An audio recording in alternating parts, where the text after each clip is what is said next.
இப்படி நான் நடக்க முடியாமல் நடந்து போகிறத பார்த்தா அப்படியுமா அவர் போன பிறகு சில்லு சில்லு சில்லு சில்லுன்னு வரும் மேடம். இது ஆக்ஷன் மேடம், இது action. Hi all, happy new year. இன்னைக்கு அதிகாலை 6 மணி அளவில் எழுந்திரிச்சு நான் எதுக்கு இப்போ ரெடி ஆகிட்டு இருக்கேன்னா நம்ம பழனி முருகரை பார்க்க தான்.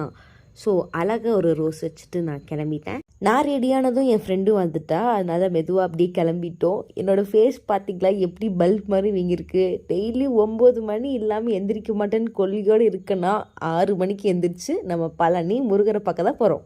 ரொம்ப குளிராக இருந்தது, ரோட் ஃபுல்லாக மிஸ்ட் ஃபார்ம் ஆயிருந்தது. இந்த டைமில் ஒரு பைக் ரைட் போடுறதும் ரொம்ப ஜாலியாக தான் இருந்துச்சு. அதோ தெரியுது பார்த்தீங்களா மலை, அங்கே தான் நம்ம போக போகிறோம். அதோ தெரியுதுப்பா, அந்த மலையை நீ சாண பிடிக்கணும். ஸ்கூட்டியை பார்க் பண்ணிவிட்டு ரொம்ப எக்ஸைட்மெண்ட்டாக கிளம்பிட்டோம். பட் நாங்கள் எக்ஸ்பெக்ட் பண்ணதை விட அதிகமான கூட்டம் இருந்தது.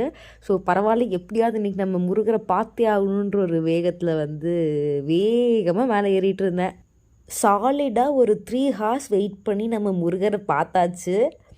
அண்ட் போகிற வழியில் இந்த மாதிரி சின்ன சின்ன வீடு கட்டியிருந்தாங்க கல்லுலையே. இதுக்கு என்ன மீனிங் தெரில, யாருக்காவது தெரிஞ்சிச்சுன்னா கமெண்ட் பண்ணுங்கள். அண்ட் ரிட்டன் வரும்போதும் நான் யானை பாதியிலே இறங்கிட்டேன். என்னோட நியூ இயர் ஒரு பக்திமயமான நியூ இயராக இருந்துச்சு. அதுக்கப்புறம் நான் அப்படியே வீட்டுக்கு கிளம்பிட்டேன். பாய்.